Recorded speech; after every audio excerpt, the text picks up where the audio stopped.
Hey, it's Luke here, and today's How To Monday. I'm going to be showing you how to wire a backup camera into your car. We're going to be doing it today on my 2007 Volvo V70, and we're going to be wiring this into an Eonon P4 CarPlay screen. Now, this is designed to be a generic guide, so this procedure should work for pretty much all backup cameras, regardless pretty much of what screen you have up front. Of course, there are going to be slight differences between car models and different screens, but hopefully this guide will give you an insight of where to at least start and the overall complexity of the procedure that's involved.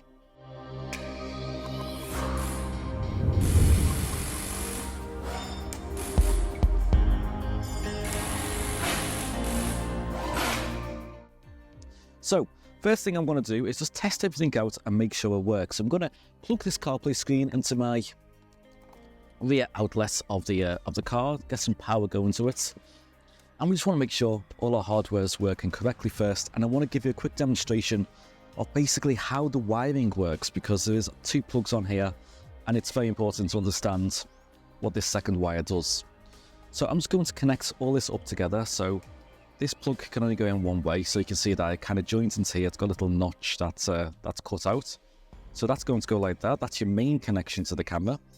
And we're just going to plug this directly into the screen at the moment. So I'm going to plug it into the camera input at the sides here.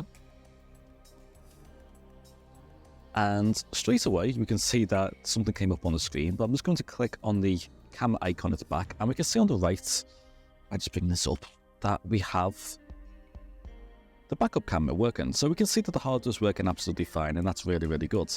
So as this is, it's going to work fine in the rear dashcam mode, but if you want this to work as a backup camera, we need to do one extra thing, and it's wiring this red wire into the correct part of the car. What this is going to do, this is a trigger. So when you turn your reverse lights on, it's going to activate the camera and send a signal to the unit to say, hey, the reverse lights are on, go into backup camera mode. Now just let me demonstrate this very quickly to you. Okay, so thankfully my car makes it quite easy to demonstrate with the rear power outlets and the battery in the boot. So what I'm going to do is lift this tray up, and my battery is underneath here.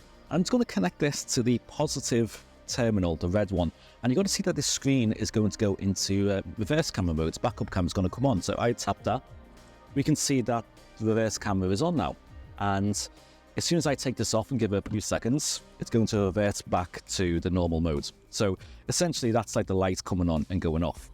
So that's a demonstration of how it works. Now the tricky part is wiring this into the car so it's neat, it's safe, and it works as it should.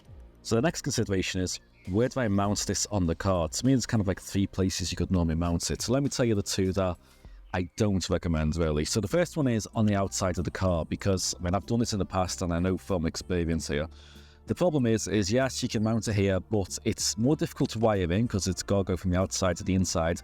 But the bigger problem is it just always gets dirty. So dirt clogs the lens up. Also, if it's wet, it's just totally useless. So it's not going to work. The second place is if you have got tailgaters, you could mount it here. But the problem is if you're putting stuff in the car, you can very easily knock this off. So that's not going to be very good. If you have a saloon or something like a sedan, that's absolutely fine. But typically on a tailgate, I'd kind of want to stick it like underneath here.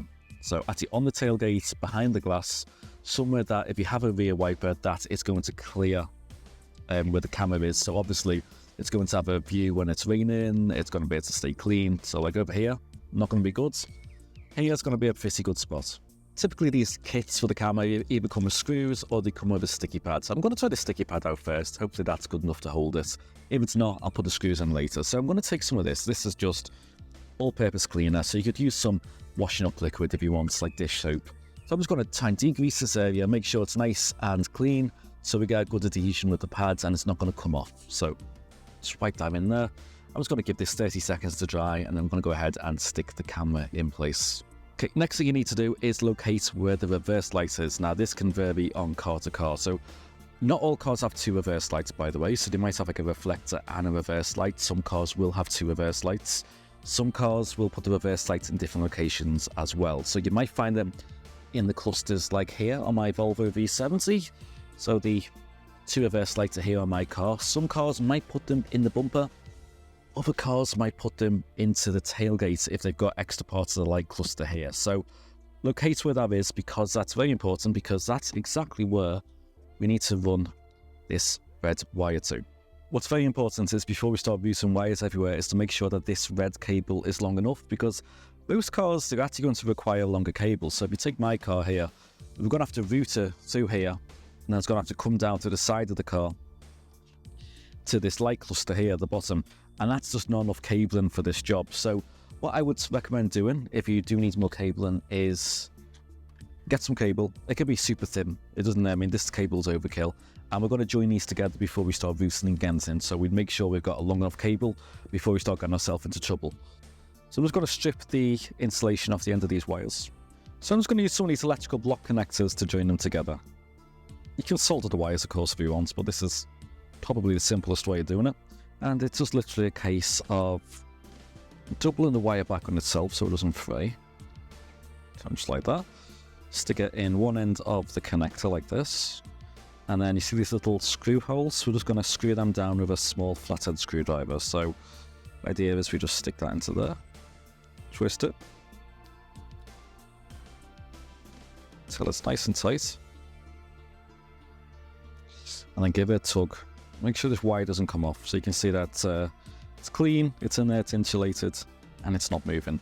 I just want to do the same with the other wire. Whenever I introduce hard plastic into the mix as a connector, I always like to put some tape around it. So this is called Tessa tape, because obviously if it comes into contact with other plastic, it's going to make a noise. So this tape is just fabric. It's going to wrap around it, give it a bit of deadening, so if it rattles around, it's not going to be annoying. So it's just nice and simple to use. It's obviously not necessary, but it's just a nice, worthwhile thing as you're doing the job.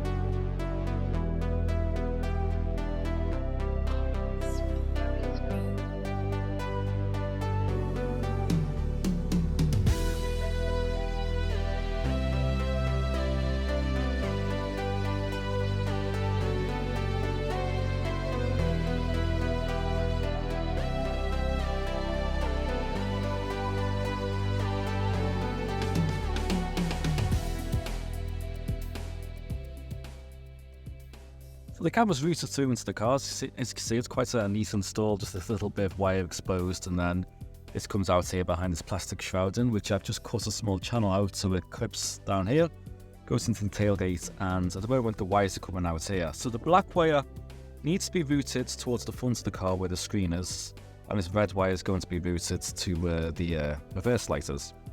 So in terms of how I'm going to route it in the car, I'm going to drop this panel down a bit as well as that. And that's where the black wire is going to go down, so that's going to go to the front of the car. The red wire, I'm going to take this speaker grill off, drop this a little bit, pull it through, and then hopefully bring it down to behind this panel here. So it's got some wiring here, and that's where we can connect it into the car in a second. Fortunately, the actual wire was just about long enough actually for the to reach the reverse lights. So we need to wire into one of these wires here. So the next thing we need to do is find out which one of these wires we go into. So if I just look inside here, you can see there's a plug going to the this part of the lower light cluster. Now, I've already loosened this plug. I'll pull it out. There's 4 wires on here. Okay, so what we need to do now is find out which one of these wires on the plug is the reverse light. One of these is going to be a brake light, maybe a fog light. One's a reverse light and one's probably a ground. So we've got the open wire here, and we're going to start tapping into different ends to see which one of these activates this screen. Now we could definitely use a multimeter for this, and that's what I would normally use, but it would keep it as simple as possible. We can just use the device itself just to test this out. Now this is much easier if you've got someone with you. So I've got my wife Lisa at the front doing this, and she's just going to be up front of the car. She's going to activate the reverse lights when I ask her to. But just for this test, I've got my fog lights on. I've also got my headlights on as well, so I'm just trying to light up as much of the back of the car as possible. And ideally at this time, I don't actually want to activate the reverse light, because we know that wire where the reverse light is going to should be dead at the moment. So anything that turns this screen on, we know it's going to be another type of light. It's going to be a brake light or something like that. Okay, so the pink one turns it on, so that's probably not the reverse light. Moving on to the blue wire. Blue wire has nothing. With the blue wire doing nothing, let's try that. So Lisa, can you put the car into reverse, please? there we go. So she's just put the car into reverse, that's come on. Take the car back out, point to neutral. And try that one more time, please. Perfect. Okay. Back into neutral. And can you turn the car off, please? So there we go. We know that the blue wire on this is the reverse wire. So we're going to tap into that. And then our reverse camera is wired in the back of the car. The wiring from the plug just goes further down here. So I'm just going to cut the blue wire about here. So, cut it there. So our reverse lights aren't going to be working at the moment. And I'm just going to take a little bit of the insulation off both ends, and I'm going to patch this new wire, the red one from the camera, into this feed. And all I'm going to use to do that is that block connector from before. So we'll just patch that straight in, and that should work absolutely fine. And that's all there is. The blue wire and the red wire together on this end, patched into the blue wire just here. So when it gets the signal, it'll send it to the reverse light, but also send the signal up to the camera, which will then send the signal to the display at the front of the car. So don't forget to put the plug back in before you go, and then we can stick all the panels back and carry on to the front. With that in mind, we've just got to find a way of getting this cable all the way to the front to the dashboard on the car, so we can plug that in. It's got to be different on every car. You might want to go above the ceiling, the headline, you might want to go down below near the doors. Sometimes up above's easier, and then go down the 8 pillars of the front. That's probably the best way of loosening the wire. Really a bit difficult, depends on your car, how much trim there is, but there's no same way of doing it. Every car's going to be different. So I'm going to feed that cable all the way to the front. I'm probably going to just go down these little channels that's actually got for wiring. So I'm just going to clip that in on the Volvo and follow that to the front of the car. Doing it, I've discovered the airbags are all running alongside here, so it might not be good to put the wire in the way of the airbag. So I'm actually going to come through here, come down here, and run it down to this part of the car. So you just want to pull these door rubbers off normally, and they go away like that, and then you can normally tuck some of the wires down behind it, stick the door rubber back, and kind of secured in place. So I've decided to run my wires behind the radio up through where the center speaker is on this car, and out to the top here. So before I put all this back together, I'm just going to do a quick test run, make sure everything works, and then if it works, it goes into reverse, I can put the car back together. So let's just stick the power socket into here.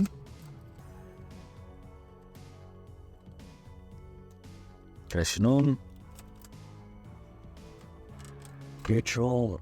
Engine on. It's on.